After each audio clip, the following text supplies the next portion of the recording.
Major support for Out to Lunch is provided by the law firm of Jones Walker, established in 1937 with over 375 attorneys in offices throughout the U.S., providing a comprehensive range of services to a local, national, and international client base. JonesWalker.com. And by Short & Associates, legal recruiters in Louisiana and Texas. And Orange Theory Fitness, delivering fitness results for a healthier world. From Mansers on the Boulevard in Baton Rouge, we're out to lunch with the editor of the Baton Rouge Business Report, Stephanie Regal. It's business Baton Rouge style. Hi, I'm Stephanie Regal. Welcome to Out to Lunch. Here in Baton Rouge, we really think of ourselves as a big, small town where everybody knows everybody else. And Baton Rouge circles do tend to overlap, particularly in business. But there are so many companies out there you've likely never heard of doing really cool things and making their mark, literally, on the local economy and the world stage. With me today to discuss this is Guy Barone, president and CEO of one such company, Xenetech Global, a local business with a worldwide reach that has made its mark with its laser and rotary engraving systems that can etch a design onto just about anything you can imagine. Guy and his brother-in-law, the late Jay Hoffpower, founded the company in the mid-1980s just as computerized engraving machines were emerging as the required tool for professional engravers. They were young and smart and correctly recognized that the industry was ready for the next generation of engraving systems. So they set to work making the machines that Xenetech sells today to more than 7,000 customers as far away as Australia. Guy, who grew up in New Orleans and went to LSU, left the company for a while and went to work in public affairs at Dow Chemical and returned in 1996. And in the 23 years since then, he has helped grow Xenetech and guide it successfully through tough times like the Great Recession and good times like today. Guy, thanks for being here today. Thank you, Stephanie. It's great to be here. Cool story. Joining me and Guy is Layne Zuelke, a master engraver and owner of Southern Custom Engraving, which does the old-fashioned way, I suppose, what Xenetech's laser and computer-guided systems do. Layne's craft is an ancient and venerable one. He hand engraves firearms, knives, tools, and jewelry, not merely just etching somebody's name or initials onto something, but turning their prized possessions into a work of art. Layne was formerly trained as a jeweler some 30 years ago, but he spent about half that time hand engraving, which he now does from his own studio on Lobdell right here in Baton Rouge. His specialty is in guns, but he also cuts a variety of other objects, from fine woodworking tools to watches and jewelry. Though it's a highly specialized field, the internet enables him to reach a far broader customer base than he would have been able to just a few years ago. Layne, it's a cool story. You've brought some beautiful show and tell objects of your work, and can't wait to hear about it. You're very talented. Thank you, Stephanie. I appreciate it. Glad to be here. Well, guys, Xenetech's a fabulous story, and I don't think enough people in Baton Rouge here know about it. Why is that? How big is your customer base, and what's the market like for engraving machines? Well, we're a niche business. We supply to all kinds of different businesses, whether it's a small mom and pop or the large industrial clientele that need to mark on a serialization tag or possibly for a trophy or a plaque or a sign. Some applications like Layne's guns, for example, all kinds of different applications. So, and we sell all over the world through distributors as well as direct from Xenetech. And as a result, we don't have a lot of walk-in business here in Baton Rouge. We do the assembly here, but it's not something that we have to advertise locally. It's not like a retail storefront. Exactly. We manufacture a full line of rotary systems, what we call rotary systems, which are CNC-type systems, as well as CO2 laser-type systems, and they mark on a variety of materials from plastics to glass to metals. And again, it's all based on the application of the customer. And you manufacture all the machines right here in Baton Rouge? We do. We do the research and development. We do the design work. We farm out those parts, about 4,000 of them, a lot of commonality. Well, not per machine, but across our product design, line. Right, yeah. Okay. And we farm out those parts to machine shops, and some off the shelf, but mostly to machine shops and other fabricators that produce the parts for us. And we bring them here to Baton Rouge and we assemble them, and we add the software that we've developed to them, and we test them and we send them out to the customer. That is so cool. Where is your manufacturing facility? We're on Airline Highway. Okay. Across from that odd-shaped black building, the Ford, Bacon, and Davis building. Right. We're right across the street. And it's like a plant. It is. We've got, as I mentioned, a number of parts that we have to procure, and and manage, and we put those together, and we test the equipment and we send it out. Fantastic. So you're on one end, and Layne, you're sort of on the other end doing this the old-fashioned way, engraving by hand. That is That correct. is really a niche. Yes, How it did is. you come to decide this was your vocation? I was working for a local jeweler here, Hannon's Jewelry, and that's where I got my first apprenticeship as a jeweler. And somewhere along the way, as I was learning to hand engrave on jewelry, I saw a photo of an engraved firearm and knew that it was what I wanted to do in the future. And so over the course of the years, I just slowly pursued it and taught myself basically from the scratch. Wow. And so what kind of tools do you use? Like little chisels, knives? Hand engraving is done the old-fashioned way, very, very simple set of tools. It's basically a small steel chisel that's a little bit harder than the parent material that I'm cutting. And at one time, all of those chisels were hand-pushed, and then when we started cutting guns and harder steels like that, we switched over to hammer and chisel. So I drive the chisel with the hammer. And you're able to make flowers and swirls and leaves and very complicated, beautiful patterns using a hammer and a chisel. I can create just about anything that you can imagine or that you would see drawn with a pencil. The chisel is basically my pencil, and I just create art on steel canvases. Indeed, this is art. And I would imagine it's not cheap. No, it's not. It's not inexpensive. You're basically investing in a piece of artwork when you purchase an engraving from me. So who are the customers for this? My customers come from all over the world.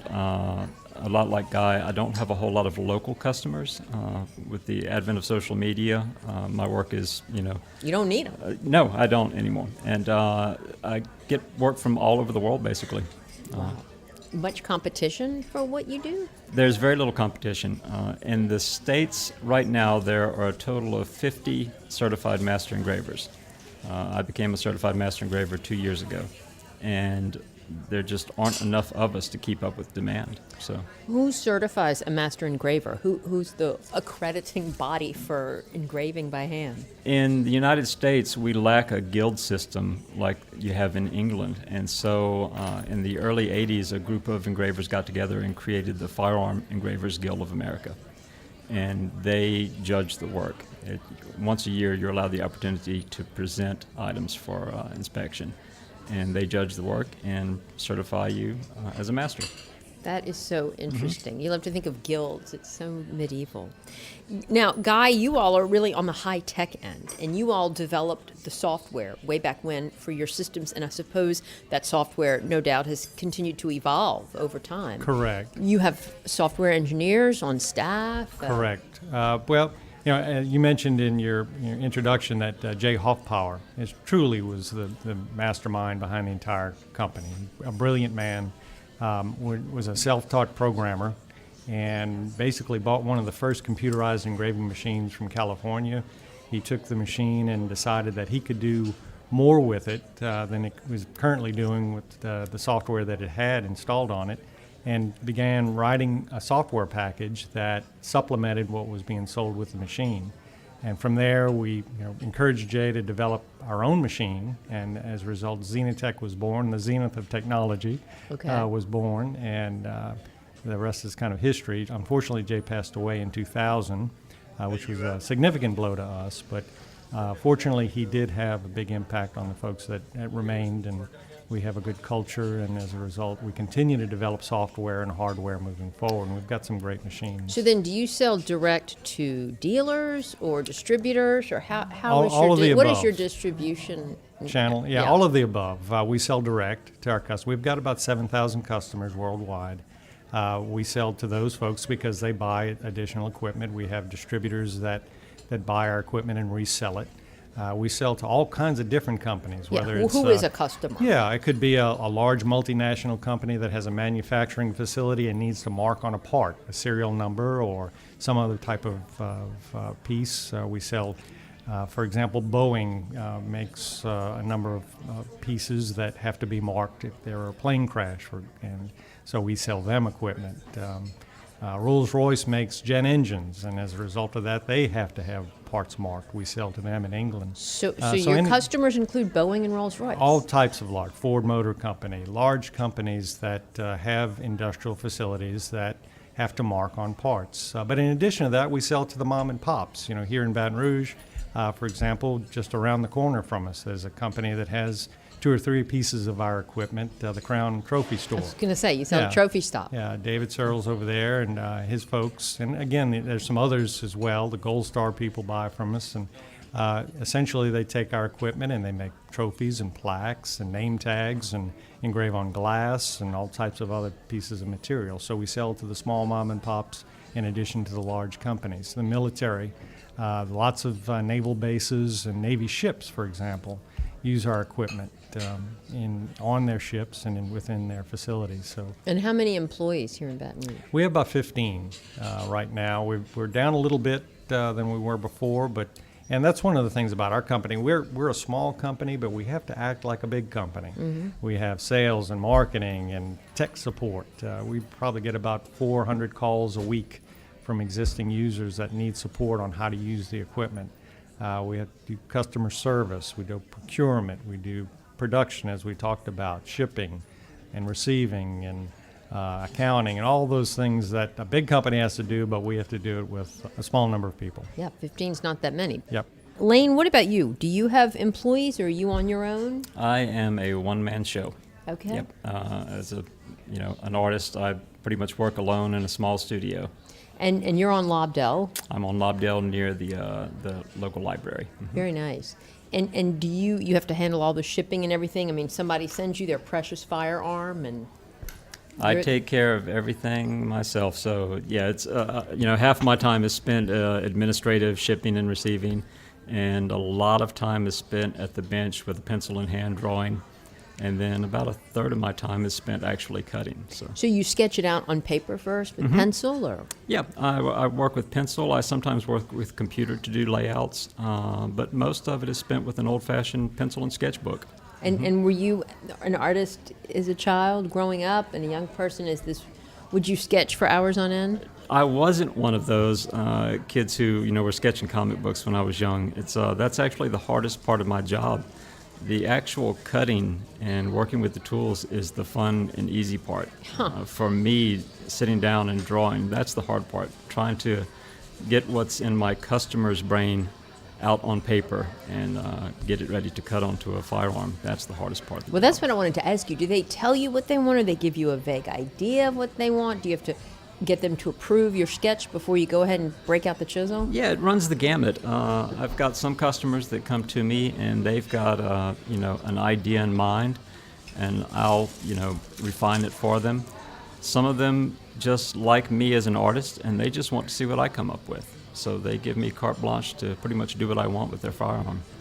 And they will ship these in the mail. There's no challenge with shipping guns around? There are some challenges. You can't just ship a firearm back and forth to anyone. So I have a federal firearms license, and that allows me to ship back and forth. You're listening to Out to Lunch. I'm Stephanie Riegel. I'm talking to Layne Zuelke of Southern Custom Engraving and Guy Barone of Xenetech Global. We'll be right back after this very short break.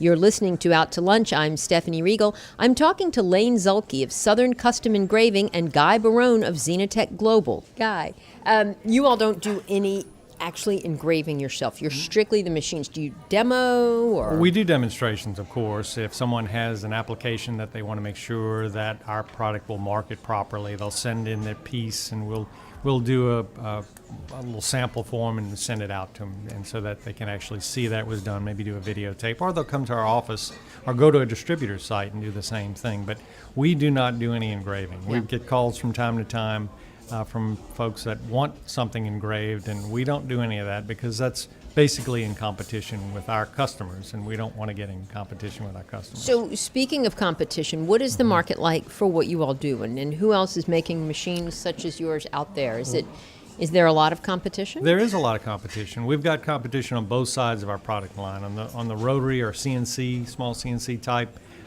we've got probably a half a dozen or so companies that are in that business, some in Europe, one or two in the United States, and a number in the Pacific Rim in China that are popping up.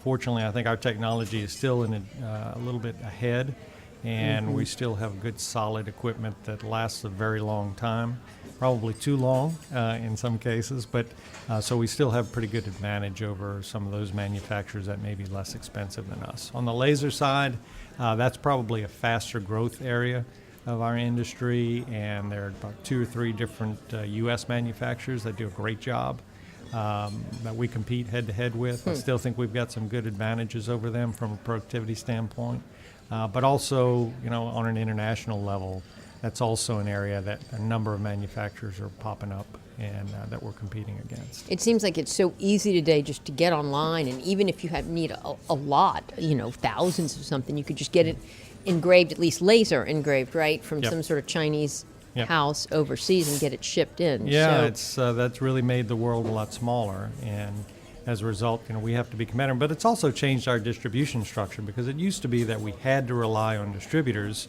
to go door to door, basically giving demonstrations of our equipment, whereas today people can pop online, they see our equipment, they know the specifications, they're much more tech savvy. When we started back in the 80s, you had to teach people how to use a keyboard.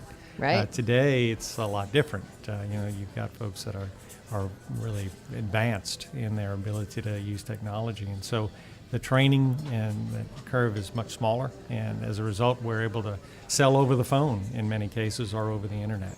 What kind of revenues do you all do? Well, I don't want to distinguish too much there because our competitors may get a hold of this, but certainly less than $10 million, a good bit less than that. Yeah. And how much, for instance, would an engraving machine cost? Your top of the line Well, machine? our top of the line 2436 100-watt system would sell for about $45,000. Yeah. Our least expensive system would be about $7,000. And there's a lot in between because we have accessories, and we have a philosophy of trying to upgrade our existing customers with newer technology. So we don't want them to throw the baby out with the bathwater. If they've got an engraving table that still works very well, we want to give them the latest technology with that engraving table. We can give them new electronics and new software as opposed to mandating that they buy a whole new machine. And so we offer a lot of that in the $5,000 to $6,000 range. Okay. Layne, how much do you charge to engrave somebody's prized heirloom firearm? That's one of the most interesting questions that I get from customers is, when they come to me, one of the first things I ask is, how much does it cost to engrave my gun? And I always tell them that it's kind of like asking how much does a car cost. Do you want a Volvo or do you want a Ferrari? Right. And so it runs the gamut from around $2,000 as a base price on a pistol or something like that, on up to $30,000, $40,000 for 100% coverage on a shotgun or a large pistol. And will somebody send you just a shotgun that they might buy off the rack at Bass Pro or something, or are these usually really special guns? The guns that I engrave, they do tend to be special guns. They're guns that have been passed down through families. They're guns that are special to the customer for some reason or the other. And they tend to be commemorative pieces. People want to commemorate something in their lives, and they come to me, and I find something that works for them. Do you carry very large insurance policies to protect these valuables of others? I do carry insurance, but and I have an extremely large safe in the shop that everything's kept in. That's very, very good. Does anybody in other countries do this, or is this just a thing in the U.S.? No. Engraving really is fairly recent to the U.S. I would say that England is probably the home of firearms engraving. It's been done there for hundreds of years. And it's a fairly recent thing in the United States. We've got a much smaller engraving community in the United States than you'll see overseas. Part of the reason is that in Britain, shotguns are basically engraved before they're assembled. Okay. Here in the States, you don't see very much of that. Mostly what I work on are guns that people have already purchased, and then they're coming to me after the fact. So you all, we talked about the internet and how that's changed everything. Are you marketing primarily online now, or are there other ways of promoting yourself? Is it word of mouth? Yes, primarily online and word of mouth. The internet has completely changed my business. I can put my work in front of people that never would have been able to see it before. It's also changed the teaching aspect of the business. There aren't too many places that you can go to learn hand engraving. And so we've been using the internet as a forum for beginning engravers and passing on some of our knowledge onto them. So you do like YouTube videos, or do you have training videos? I actually do have a YouTube channel, Master Engraver TV, where I do wonderful. some informal training for beginners. And then are you able to monetize that? I mean, do you, okay, you I charge actually- to watch the videos, or do you have people that advertise? No, on they're it? free on YouTube, but I do, take some revenue from YouTube for those videos. And I also I get a lot of customers from YouTube. Yeah, I bet you Surprise. do. I bet you do. And Guy, how do you all advertise and market? Well, we pay the Google Really? folks some money, for sure.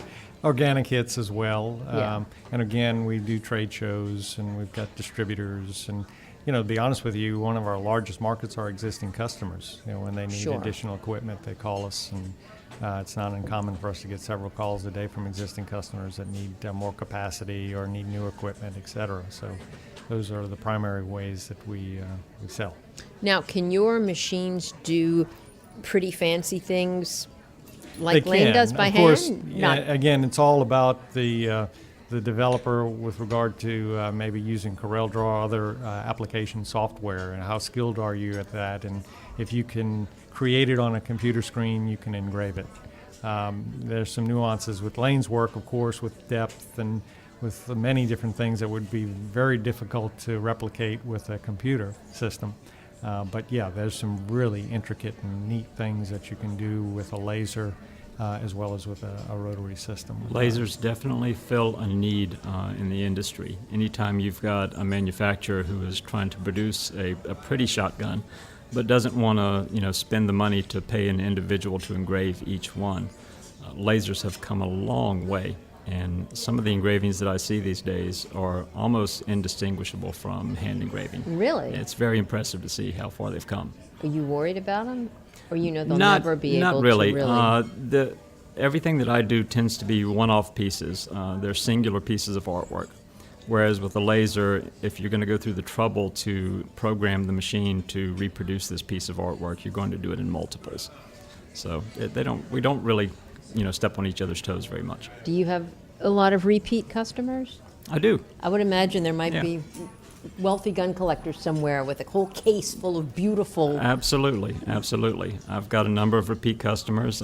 We tend to plan projects years in advance, and I've got guns that have been sitting in my safe for a couple of years because we're just waiting for the right opportunity or for the right idea to come along. Is there other...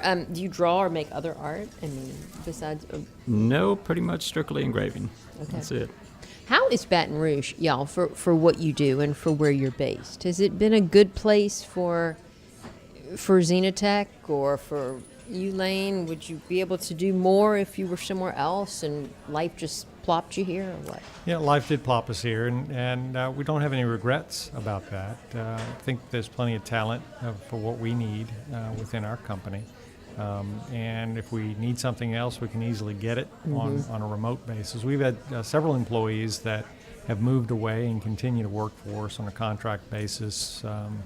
Again, with technology available today, for example, our tech support people once worked in our office full time and have since moved back to their original homes, Ohio, Georgia, some other areas, and they answer calls for us all day, and in fact, they're more productive. The fact that they're working from home and are able to take more calls and help more people. So, Interesting. yeah, we're not limited by the fact that we're here in any way, shape, or form. No, the world is a much smaller place. With the internet, people can access me from all over the world. So, I'm not limited to a local customer base. That's one of the nice things about what I do. And you have the support for everything that you do here. Mm-hmm. You could do it anywhere. Oh, absolutely. I can engrave, I could engrave on a boat. I could engrave in a hotel room, during a conference. I can engrave just about anywhere. If it's not in rough seas, I guess. Exactly. Right.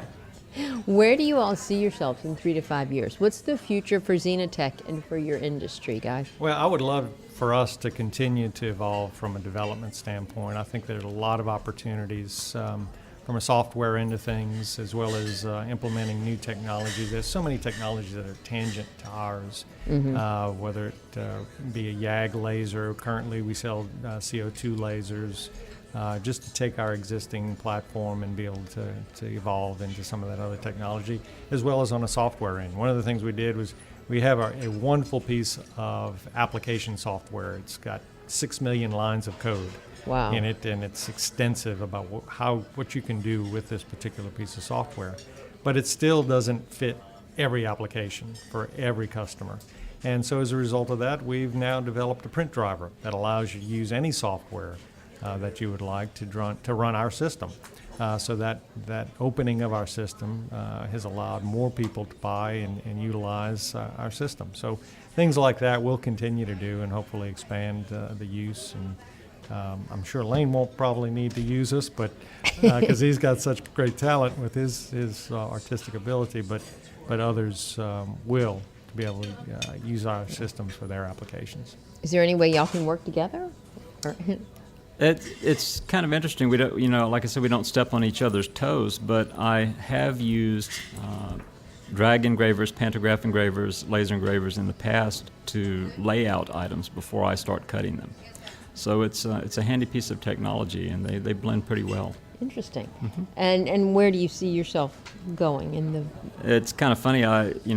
For my whole career, I've been looking forward to becoming a master engraver, and that was the end of it for me. And now that I've got that, teaching I think is the next step for me. For a long time, engraving had stagnated because there weren't enough teachers in the country, and it was really hard to find an apprenticeship as a beginner. And like I say, now with online teaching opportunities, you've got more students than ever who are lined up to learn this stuff. So, all right. One of the next things I'll be doing is going to one of my main suppliers, GRS Tools. They maintain a school in Emporia, Kansas, and so starting next year, I'll be teaching beginners there. Wonderful. Well, congratulations. Layne Zuelke and Guy Barone, it's so great to see local entrepreneurs not only making their mark on the economy here in Baton Rouge, but on the world stage. And it's been delightful to hear y'all's stories today. I'm glad to be able to help spread the word about what Southern Custom Engraving and Xenetech Global are doing. So thanks for taking the time to share your stories today on Out to Lunch. Absolutely. Thank you, Seth. My guests today on Out to Lunch have been Guy Barone of Xenetech Global and Layne Zuelke of Southern Custom Engraving. You can find out more about Xenetech Global and Southern Custom Engraving by going to the links on our website, itsbatonrouge.la. The producer of our show is Grant Morris. Our technical producer is Eric Merle. Our associate producer is Peter Raschuti. Our Baton Rouge business consultants are Charlie D'Agostino, Ann Edelman, and Dave Winwood. If you want to know what we all look like, you can find photos from this show on our website, itsbatonrouge.la, and on our It's Baton Rouge Facebook page. You can hear this show and past episodes of Out to Lunch wherever you get podcasts and at itsbatonrouge.la. Out to Lunch is a production of INO Broadcasting for itsbatonrouge.la and WRKF 89.3 FM. I'm Stephanie Riegel. Thanks for joining me. I look forward to meeting you again next week around the table here at Mansur's for more business Baton Rouge style on Out to Lunch. Out to Lunch Baton Rouge is recorded live over lunch at Mansur's on the Boulevard in Baton Rouge. Mansur's is open for lunch daily 11 to 2, for dinner nightly, and for brunch on Saturdays and Sundays. Mitchell Foreman wrote and performs all the music on Out to Lunch. You can hear Mitchell's music anywhere great jazz is sold or streamed, and at mitchellforeman.com.